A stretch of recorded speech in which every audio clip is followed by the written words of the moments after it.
If we could get started here. Just a couple of things for people.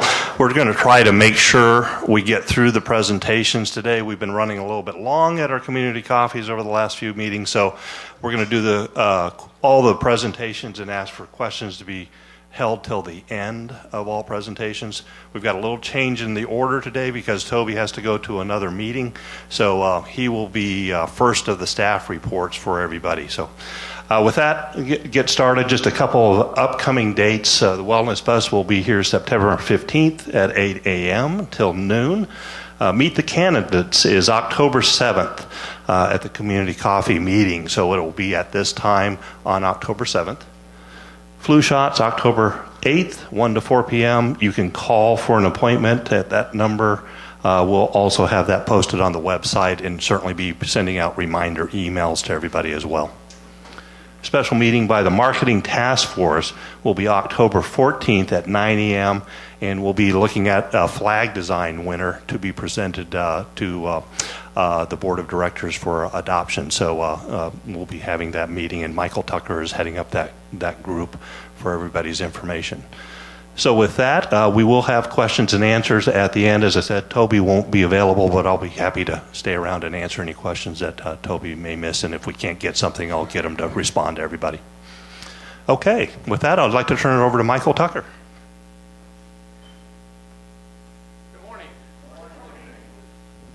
The ASPO and CSA nominating committees have met. We have gone through and interviewed all of the candidates who have applied for serving on the board for the election coming up in November. The nominees for 2016 all on the ASPO board will be Barry Barth, Dave Borghese, Paul Crunkleton, Bill Johnson, Dennis Miller, Beverly Cyril. And the Class A nominees on the CSA will be Barry Barth, Dave Borghese, Paul Crunkleton, and Bill Johnson. Brett made reference to the fact that these will be the candidates that will do the Meet the Candidates meeting on October the 7th. That has always been a very popular turnout. In previous years, we've done that at 9 o'clock in the morning, and we've done it at 4 o'clock in the afternoon. The crowds at the 4 o'clock tend to be considerably less than what we've had at the 9 o'clock. So we are only going to do a 9 a.m. Meet the Candidates. It will be taped, and the results of that, the video, will be on the website going forward, so people can take a look at that. The only other thing I'd like to reinforce that Brett addressed is October the 14th. That will be the week after the Meet the Candidates. As you will recall, the long-range strategic plan has a provision in there that talks about allowing us to make Sea Pines a world-class destination. As a result of that, there has been a subcommittee that's been working now for 7 months with members from the resort, from Lawton Stables, from the 2 schools inside, the Forest Preserve, every amenity, South Beach, Salty Dog, every amenity inside our gates was collected. In March, we began a process to collectively determine what do we do that makes Sea Pines more attractive to future homeowners, to daily guests, to conventioners, to vacationers, whatever it might be. I'm extremely happy to tell you that of every amenity that started out in that program, we are at 100% have been with that program all the way through. And what I will be rolling out with the help of the subcommittee chairs will be to you a draft of the marketing plan that we want to implement for Sea Pines Plantation going forward over the next several years. We will ask your input from that plan. It is a draft. What we get back from you will then be taken to the executive committee and to the board of directors for approval. So October 7th is Meet the Candidates. These are the individuals you'll meet, and October the 14th will be the rollout of the marketing plan for Sea Pines. Thank you.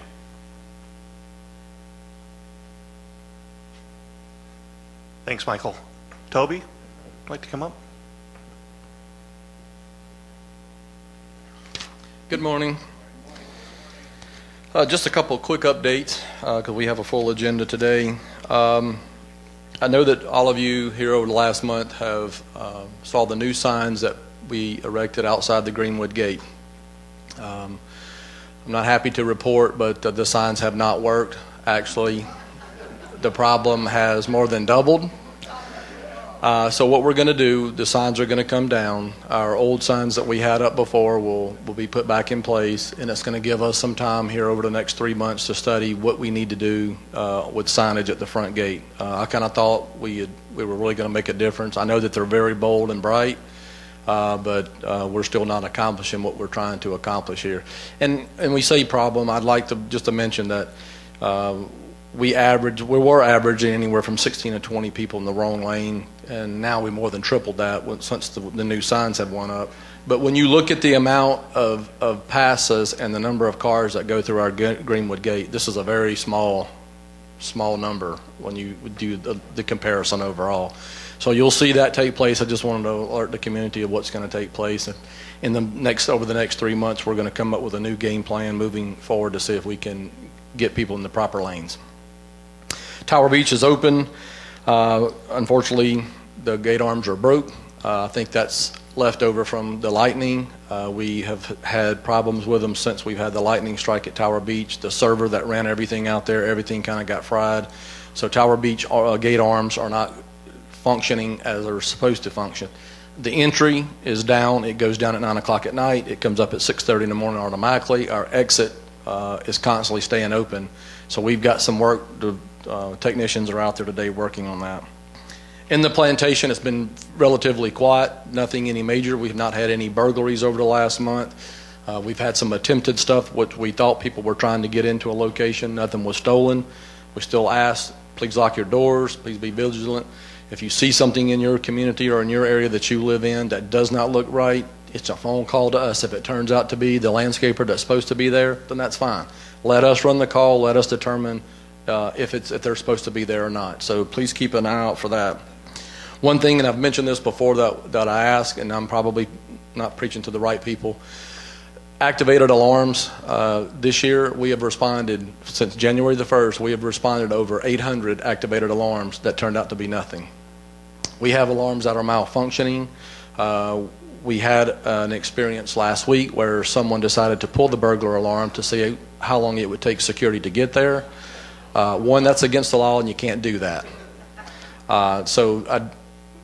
You can imagine to our dismay that that's what they were doing, and then it took us 11 minutes to get there, and they were upset that it was 11 minutes for us to get there. This is not what we need on the alarms. So if you have an alarm, make sure that it's functioning properly, so that when we do get the alarm, because you can imagine these numbers, we're at 800 and we're not at the end of the year yet. We're going to far exceed what we did last year in running those calls. One thing that I want to provide a bullet on, you have probably seen this in the local news or in the newspaper. Beaufort County has implemented a smart 911 system. A lot of people are on both sides of the fence of this issue. This enables you to go and create a profile. You can put your pictures, your medical condition, whatever the case may be. And if you were to happen to call 911 from your cell phone or from your home phone, that screen, whatever your profile that you put, that I've got my medical condition and this is my medical condition, or I have a dog in my home that bites, whatever you want to put in your profile, that image shows up right next to the 911 dispatcher when you call. It's an assistant to the first responders. In the event you have an incident at your house, they know what kind of car that you drive, what's supposed to be in the driveway, how many doors is there to your home. It has all this information that you voluntarily get to put in the program. It's in 40 states. There's over 1,500 municipalities participating in this program. It's something that the sheriff, I can tell you, coming from that line of work before, it's a lot of information and great information to have on a 911 dispatcher. When you pick up that phone and call 911 and there is something going on in your home and you can't remember your address, or some important detail that the dispatcher needs to know, you've already put that on the screen for them to look at. So please go take a look at it. It's on their website. And see if that's something that you would like to participate. I think it's a great program. So you make that call for yourself. I just want to preempt Bo coming up and make a statement about Fraser Circle. We have had issues at Fraser Circle, and Bo's going to dive deeply into what were our new design at Fraser Circle. But from a safety standpoint at Fraser Circle, we have a design problem with Fraser Circle. Fraser Circle's design and what was the same that Sea Pine Circle was. We had an inner lane at Sea Pine Circle when I was at the sheriff's office working during the summertime, every other day would get a call that someone's stuck in the center lane and can't get out. The inside lane of Fraser Circle serves absolutely no purpose. We have too many accidents at the circle, and the aprons leading in and out of the circle are probably one of the biggest safety concerns that we have. A large truck cannot make that turn, and you will see as you drive through Fraser Circle that the truck normally comes into the opposite lane to be able to make the turn. There's a lot of changes that need to take place. Accidents, we have way too many. The proposal is to convert Fraser Circle to a one lane. We're going to widen some aprons. It's going to allow you to get in easier. You'll be able to make the turn, get out of the circle. So there's a whole new design that we're going forward with of trying to create a safety issue, a correction of the safety issues that we have there at Fraser Circle. So that's all I have. If you have anything because I've got to run to another meeting of an intern program that we're trying to get off the ground with USCB, and if there's something that comes up, I'll be more than glad to contact you. Thank you.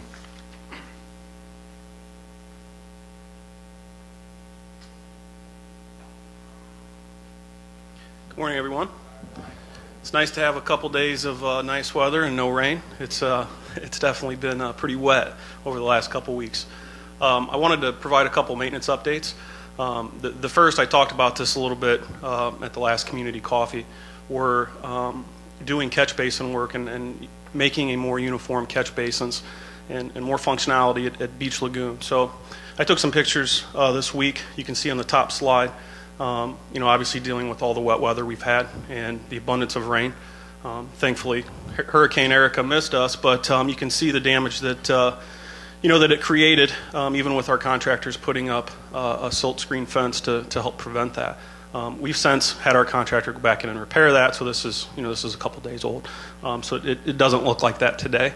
But I wanted to at least give everybody a feel for what we've been battling the last few weeks with all the wet weather, taking on a drainage catch basin project of this size.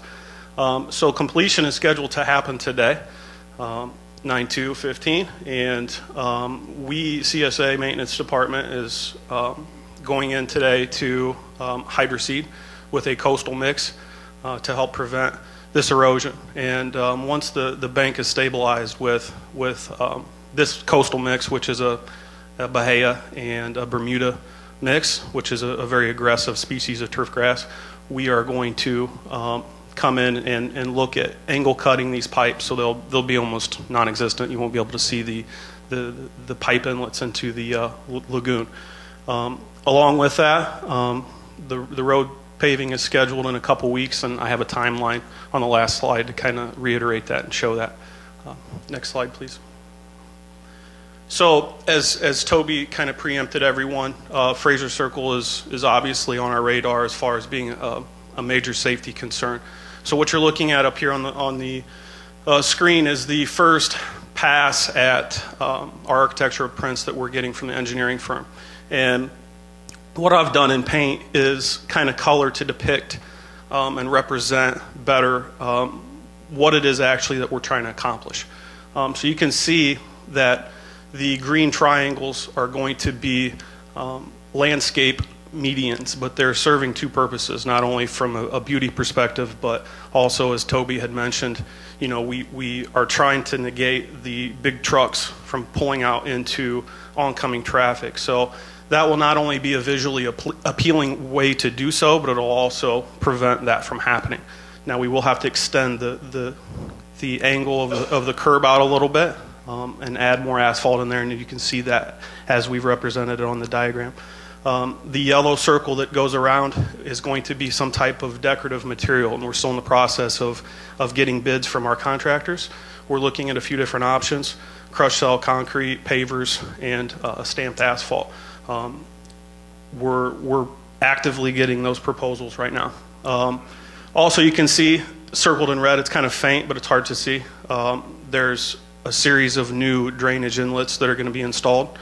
And along the same concept of safety, the yellow and the black, obviously the black is the asphalt section of the road, but the yellow circle around is the decorative piece, as I mentioned, but separating those two areas is, from the travel lane to the decorative lane, is going to be a rolled gutter and curb. and not a box curb, but a rolled gutter and curb. So like what you would see on Greenwood Drive. So it's soft. If you got off of it, you would know it right away, and it wouldn't cause any damage to the vehicle, but it at least gives us acknowledgement that we are off of the road. So hopefully that'll prevent anybody from going up on the decorative portion of that. Next slide, please. So this is the CSA project timeline that I updated. I showed this last community coffee. And as you can see on this, Okatee Construction, we're finishing that project, which is the catch basins on the first slide that I showed everyone. That's finishing today. Hydro seeding probably in the next couple days, today and tomorrow. The phase 2 road paving, I'm meeting with our contractor, Lane Construction, next week to define specifically where we're going to be starting with that project, and then we'll notify the community sometime next week as to what locations and if there's going to be any delays or closures there. Not closures, but just any delays. So my goal is to communicate to the community where we're going to be starting. That meeting I'm scheduled to have next week. So Fraser Circle, we're tentative. Obviously everything is conceptual at this point, and we're still in the approval process with the board, and obviously making a determining factor as to what we want to do moving forward with that. So we're looking at November, but that may push into the beginning of the year, but we're trying to make that happen this year if possible. And then you see the Beach Lagoon dredge, which I talked about a little last community coffee, and it's the Ocean Course piping project. Those are I had them up a little bit further, but we're looking more towards 2016, in the spring of 2016. So that's all I have. I'll take any questions at the end of the meeting. Thank you.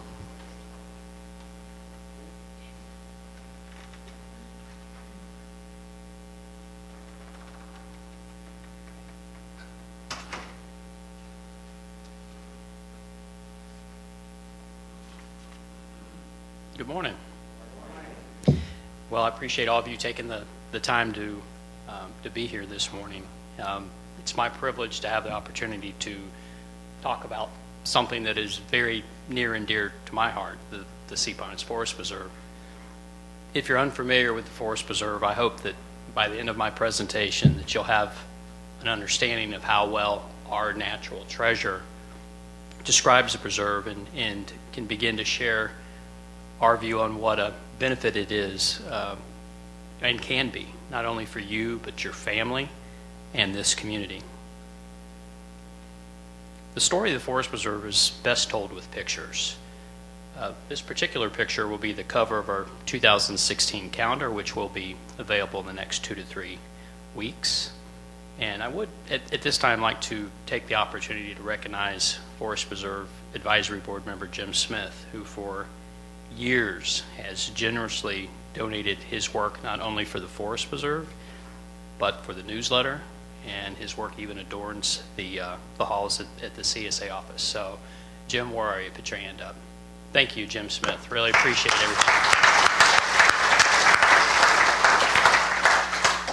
I would also like to acknowledge some of the folks who are working hard to make the Forest Preserve a place where the entire community can appreciate it and use it and be proud of it. We have Forest Preserve trustee Michael Tucker. We also have additional advisory board members Ted Allenbach, who's the chair of that group, and Lori Allenbach as well. I don't think I've missed anybody, but if I have, put your hand up. But wanted to say thank you for all that you're doing on behalf of the Forest Preserve.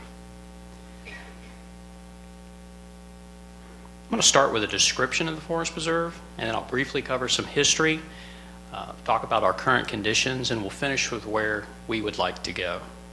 The scale of the Forest Preserve is such that it can be appreciated from 30,000 feet, or as I like to say, out the airplane window. So here's the Forest Preserve, just to get you oriented, and this is Sea Pines. At 605 acres, the Forest Preserve is the largest tract of undeveloped land remaining on Hilton Head Island. Lake Mary, at 30 acres in size, is the largest freshwater lake on Hilton Head Island. We were designated an important bird area by the National Audubon Society in 1998. The Indian Shell Ring is listed on the National Register of Historic Places, consistently ranks highly on TripAdvisor's top things to do on Hilton Head. They maintain a list, and it's the top things to do island-wide. And as of this morning, we were number 5, but we're generally in the top 10. It's unique. It's a special setting where sea pines can gather, promotes a sense of community and appreciation for natural settings. Promoting a sense of community is typified by our signature fundraising event, the Bonfire, when almost 500 of your neighbors gather to support the preserve, to enjoy food, fun, and the great outdoors. This year's event is Friday, November 13th. Tickets will be available for sale October 1st, and there's additional information in your newsletter, which you'll be getting very soon. Let's briefly cover some history. Charles Fraser established the Forest Preserve in 1970. The Forest Preserve is comprised of 3 zones: wildlife habitat, outdoor recreation, and environmental sanitation. There are allowed and prohibited uses for each of the zones, but in general, use of the wildlife habitat zone is much more restricted than in the outdoor recreation zone. For all of the zones, residential buildings and commercial structures are prohibited. The 5th golf course could be built in the outdoor recreation zone, but a referendum of property owners is required, and 75% of those that were voting would have to approve. What this means is that the destiny of the Forest Preserve is in your hands. And lastly, a minimum of 65% of the Forest Preserve acreage must be in wildlife habitat zone. So talking about those 3 zones and looking at current ownership, the resort owns the outdoor recreation zone. Keep in mind our total is 605. The Forest Preserve Foundation currently owns 90 acres of the wildlife habitat zone and has a long-term lease on an additional 314 acres. So we are currently 16 years into our existing 50-year lease, so we have 34 years remaining on the lease, and we have the option for an additional 50-year renewal on that lease. And then the South Island Public Service District owns most of what is classified as environmental sanitation. So this is the wastewater treatment plant over by the school. This is the reverse osmosis plant on the backside of the preserve off of Cordillo Parkway. Let's talk about where we get our money from, or sources of funds. So this pie chart is an average for 2012 through 2014. So during those 3 years, we have raised an average of $158,000 per year. And those sources, as you can see, are donations. That is primarily your annual solicitation letter that we send out to all the owners. You will be seeing that again. We're going to try to get it out October 1st, as we have in the past. Our fundraising events. This is the Bonfire. We have our recently established Party in the Pines event we did earlier this year. We have entry fees. Those are from the commercial operations, primarily the trail ride operation, the alligator boat, walking and wagon tours, in which we get a percentage of the revenue. And then other things like t-shirt sales, calendar sales, donation tubes, etc. Well, how do we use that money? Again, this is the average per year for that same time period, in which we'll use an average of 43% for projects. I'll talk about that a little bit more in just a second. 13% for annual initiatives. These are things like planting the wildflower field, stocking Lake Joe for catfish, for kids fishing, etc. Maintenance. This is almost entirely for the ranger position or the caretaker position that is out there. It's a full-time position. And then this red and green are essentially our fundraising expenses, and then miscellaneous others. So as you may remember from the previous slide, we've raised an average of $158,000 per year over the last 3 years, and as you can see here, we use an average of $130,000 per year. So this average annual surplus of $28,000 has been saved. Forest Preserve will have approximately $200,000 in the bank at the end of this year. It's also important to note, going back to projects, that we are in the midst of a capital replacement cycle. These are all of our docks and boardwalks, decks. They were all originally installed about the same time, 70s, early 80s. They are all now coming due for replacement. And we're about halfway through that replacement process. As you may remember from the bonfire, in which we'll identify the specific capital improvement project that we're going to do for the coming year. In the last few years, we've replaced the Ricefield Boardwalk, the dock at Fisherman's Point, and this year's project was the Vanishing Swamp Boardwalk. But when we complete this cycle of capital replacement in the next few years, we're going to be able to more than double the amount of money on an annual basis that we're able to save per year, upwards of $60,000.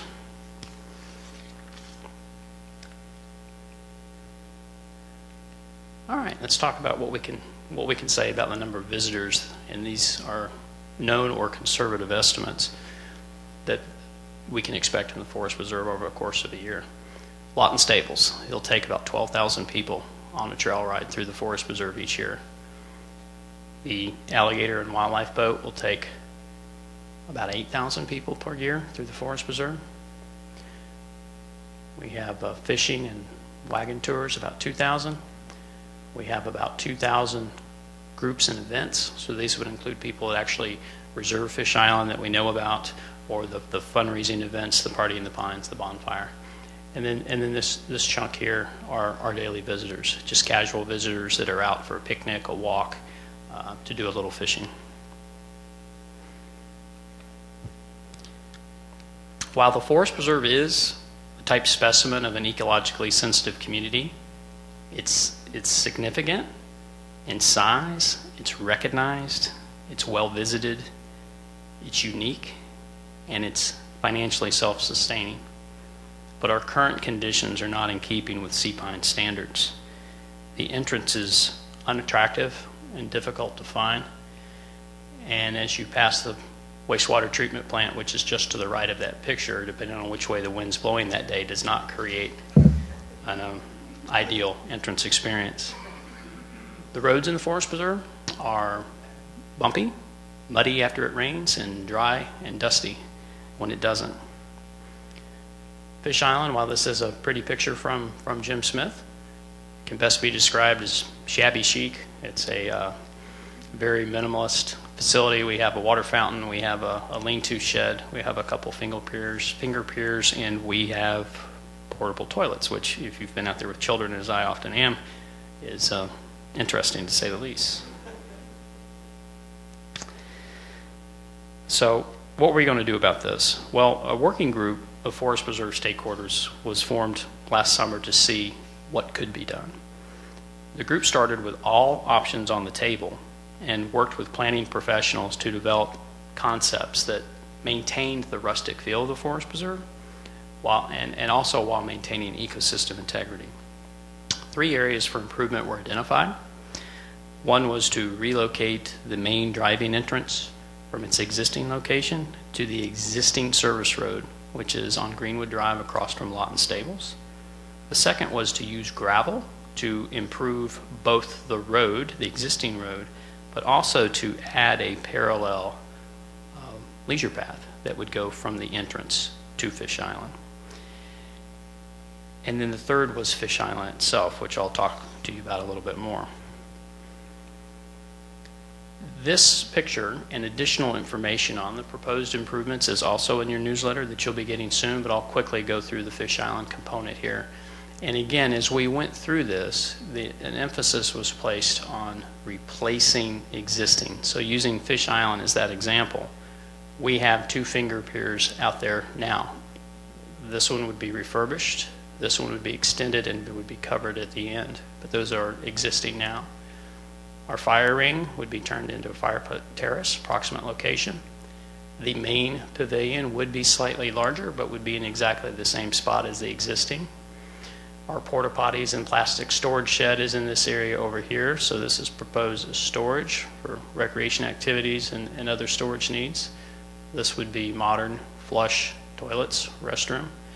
And then over here is where the Alligator and Wildlife Tour boat docks, and that would be a secondary picnic location. Would also be a place for their folks that are out in the sun waiting for their turn to go on the boat to have a place to wait. And there would be a floating dock associated with that as well. So going back earlier and talking about not being consistent with sea pond standards, this is it. This is what you see. But what we're hoping to do is to make it look like this.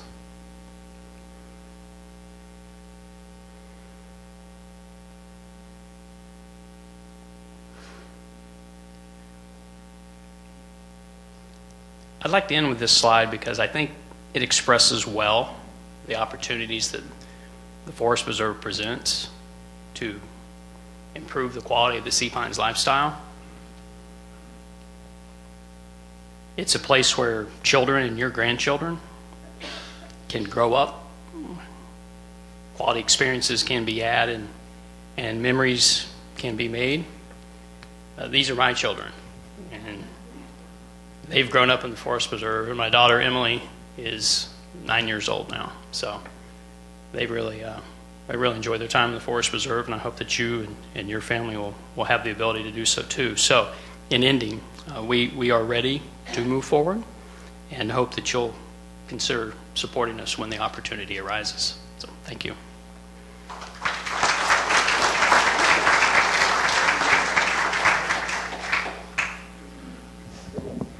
Thank you, David. I'd like to open it up for questions. If we could have folks come to the microphone so that we can get it on record. Yes, Doctor.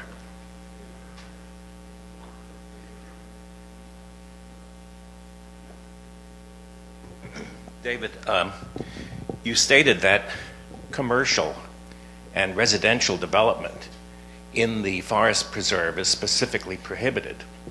But are you aware of the 8 acres in there which are specifically zoned for commercial and residential development and are owned by the company? I believe it's on one of the lakes. It could be Lake Mary. I'm not sure which.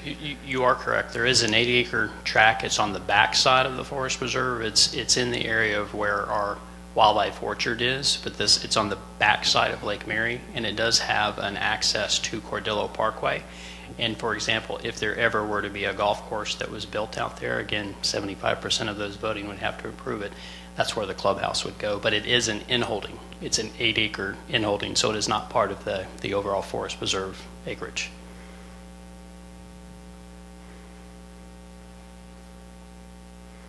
There might have to be a referendum for a golf course, but this property is owned and zoned, specifically stated to be for residential and commercial development. That 8-acre parcel? Yes. Yes, sir.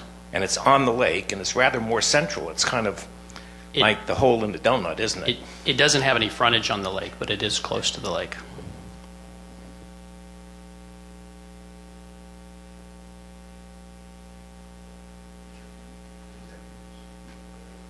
Other questions?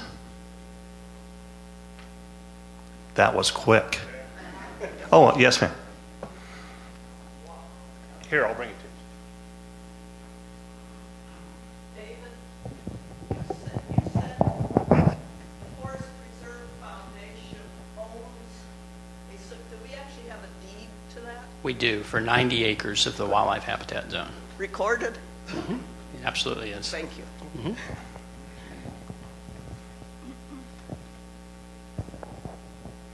David, my name is Ted Allenbach, Governor's Road. Could you tell the group a little bit about the shell ring? It's a very unique feature, and I understand that there's some activity regarding the shell ring that perhaps everyone would like to know about. There is. If you're not familiar with the shell ring, it was built originally by the archaic Indians, archaic just meaning old. Carbon dating previously done at the site indicates that it's upwards of 4,000 years old. There are only a few dozen of these structures in the world, and the majority of them over time have eroded because they were in a coastal setting and they've eroded, or the shell was borrowed before they appreciated such things to support development. And it is an easy 5-minute walk from Fish Island, which is the hub of the Forest Preserve. At 4,000 years old, it fits it in the general time frame of when the Great Pyramids were being built. So it's pretty impressive in that way, in that it is so old. But we do have a proposed archaeological dig that has been approved by the Forest Preserve trustees that is scheduled to occur as early as later this year. But we have a wonderful qualified researcher who has funding, which is even better, and is looking to do a very minimalistic dig, a lot of remote sensing primarily at the Indian shell ring. So hopefully we'll learn a lot more about it, because the work that's been done there previously archaeologically was pretty minimal, and when that was done was in the 60s. Other questions? Right?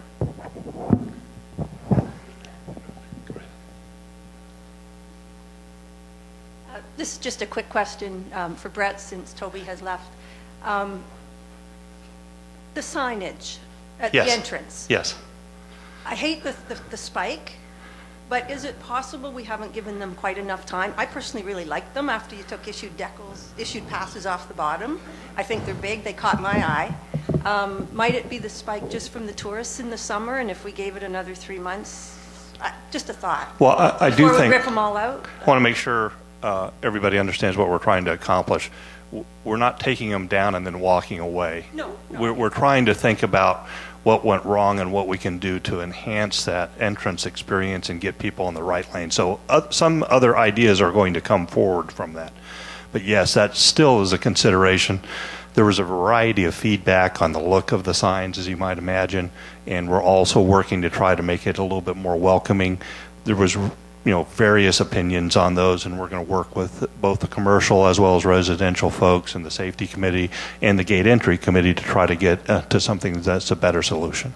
So it will be something different, but what we did put out there today, and as you saw, the taped signs that we took that off, we don't think that looks very good, so we're just, until we get a better solution, we're going to go back to the original. Okay? My name is Frank Babel. 3 suggestions. 1, please provide some playground activities for kids out there. We have a shortage of that around the island. I know we have Harbortown is wonderful, but if you could put some facilities for little kids that would play around the fish, area, I think that would be something to consider. 2, please don't put in gravel for your multi-use pathway. There are other alternatives. If you've ever been on a bike and ridden on gravel, it's not fun. Okay, and it provides a lot of maintenance issues, and it's unsafe. So there are alternatives to that, and we can work with you on that. And the third thing is each summer, you may have seen an article that was in the New York Times about Hilton Head Island, and it said what a wonderful place, and this forest preserve is wonderful, and explore the whole place with the island, with the pathways and all that. We try to get into Sea Pines, we can't get into Sea Pines to see the forest preserve. What a shame. So we then have to ride our bikes back, and we have to put our bike in a car. We have to drive in. It seems like it's really silly that you have to go back on a bike to whatever. So you need money. So the idea is we turn away 60 or 70 or 80 people a day during the summer, and they're angry. That's one issue. But the other issue, a lot of those people are coming here trying to see the forest preserve. So charge them $5, and I think that's a way that people can get in. We can get some money, some revenue, and they don't have to go back to get their cars to park somewhere and then take their bikes off and go into the forest preserve. But charge them $5 a person. I think that would be a way to get some money and ameliorate some angry people. Okay? Yeah, to your first question on the issue of a playground with the Forest Preserve, you couldn't see it on the conceptual that I showed because it was kind of zoomed in, but we have identified an area for something along those lines. Right. The current thinking, just so you know where we're at, and there's much to be developed in design if this moves forward, but the current thinking is that it will not be a traditional playground in that it has teeter-tots and swings and all those things. In order to safely and properly design those, you have to have significant fall and safety zones, and it eats up a lot of space in a real skinny minute. But what we were thinking is that it would be something that would be organic, it would be natural, it would be hands-on, it would be interpretive, it would be something where they can get their hands dirty. Something almost like a children's museum type, something that focuses on local flora and fauna, because that's what the place is all about. And also it would have a Harbortown style corral, if you will, to have a place where parents or guardians could have the kids in there and have reasonable sense of security that they're not going to go run and jump in the lake on the playground. Your second question was about? Just don't use gravel for gravel, your good point. pathway. Good point on the gravel. So When I said gravel, we would probably do something, again, more design development to be done, but some of that geostabilized, you've shared some of that information with us before, with that matting or that material that goes in the base. And so it would have a gravel appearance, but it is much more stable and friendly. But probably the most important thing on the bike path is that paving was decided against as the Right. bike path I would agree surface, with that. thinking that it was not consistent with the forest preserve and also would create a significant maintenance issue going forward because of the amount of root intrusion. I'd agree with that. Okay.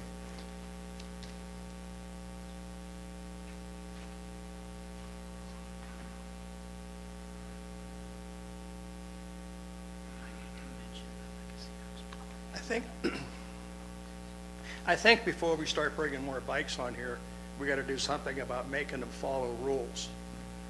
We have a stop sign right down here outside of Lighthouse Tennis. Knuckleheads on the bikes turn the stop signs so they go towards the cars because they don't feel they have to stop. I watched one of your bike patrolmen try to caution a woman who ran a stop sign in front of a car. She's screaming and hollering at this guy. Before we bring 30 or 40,000 more bikes onto this place, let's get these people riding bikes to understand stop signs work for cars. We had a little girl hit, 2 years ago on Plantation because her parents let her ride out in front of a truck. We got to be real careful with that. I like the Forest Preserve now because you don't have to dodge bikes. Agreed.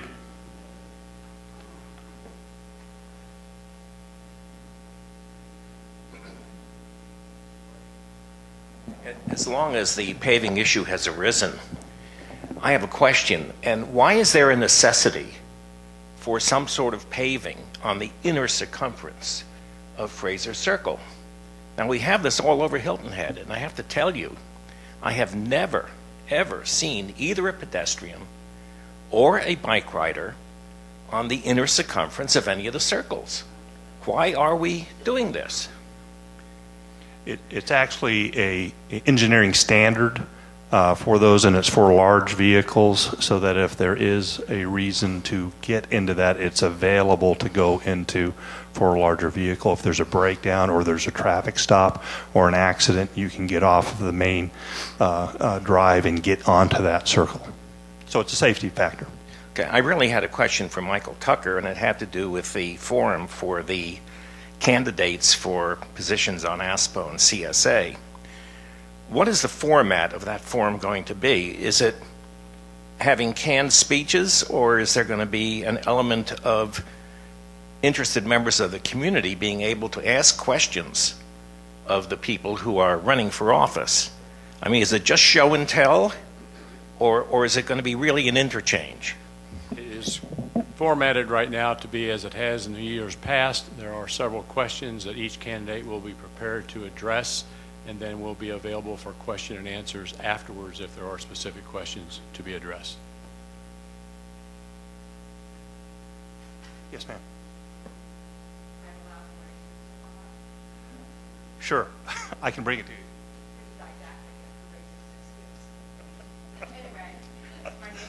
Kinderman, and relative to Fraser Circle, I wanted to again query about pedestrian and bicycle traffic. Just 2 days ago, I live in Greenwood Forest, so I was exiting the circle south on Greenwood Drive, and there was a family of 5, the stroller, trailer, and the bikes crossing right at the mouth of the circle. They were hard to see. Fortunately, you're going 10 or 12 miles per hour, and there's time to stop. But so many times people are trying to cut across because the bike path continues onto Lighthouse and then up, around, and people want the shortcut. So is there anything being done for that? We actually put a rope fence in that area to try to encourage people to go further up. And I'm thinking that you're talking, and I'm getting my directions mixed up, but it is between Lighthouse and Greenwood on that corner. On the Harbor Town side. On the Harbor Town side, to try to keep people to go to the crossing. It is an issue. We're very aware of it. We've looked at different ways. We've actually moved a crossing that was closer to the circle further away, and of course, people's natural tendency is that, Yeah. as the crow flies, so they're going as straight as they can go. The danger I see more frequently is the people coming north on Greenwood Drive, approaching the circle, like from South Beach, and wanting to go to Beach Club, Right. that kind of thing. We'll certainly take it in as we look at the design of all of those things. We're going to be moving some things out away from the circle a little bit further, and we'll look at those pathways and see what we can do to connect those better. Okay, thank you.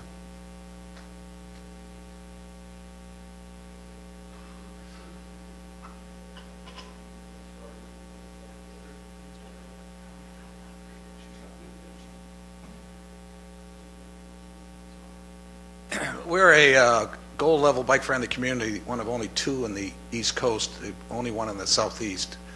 We're one of 5 gold-level bike-friendly communities east of the Mississippi River. It's a tremendous accomplishment that this town has achieved in the last 6 years. And so with the steady decline of golf and tennis and the increase in active activities, biking being one of them, there are more bikes. That's a more active thing. There's a thing we do as we work on bike safety, and there are active activities going underway with the Safety and Security Committee, and Toby and Steve Alford heads a committee that we're looking at a number of changes to help improve safety. But there's a saying that we have, it's you can't fix stupid. You can't fix stupid. And we have some stupid people who behave stupidly. And everybody here has a story about a stupid person or family that went in front of them. And it just absolutely annoys everybody. But I'd like to take my hat off to all of you, because your behavior as a community was a lot better than it has been in the past, because you realize that while most people behave well and orderly, you can't fix stupid. And you have to assume that some people are going to behave in a stupid manner. So thanks all of you for behaving differently and responding to the number of bicyclists being here. And looking at the 300 or 400 bikes that were always parked at the Beach City Club, just think about that, 300 or 400, where would those people be if they weren't on bikes?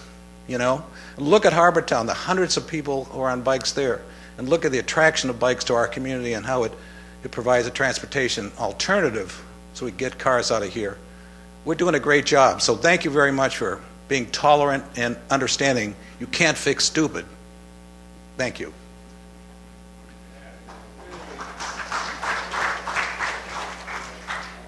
Questions? Go ahead. Would like to mention one additional event that was not covered earlier, and we will have a ribbon cutting and a follow-up bike tour, should you choose to do so, for our Legacy Oaks program, which is kicked off this summer. It's been very, very well received. The ribbon cutting will be at 9 o'clock on Thursday, October 1st.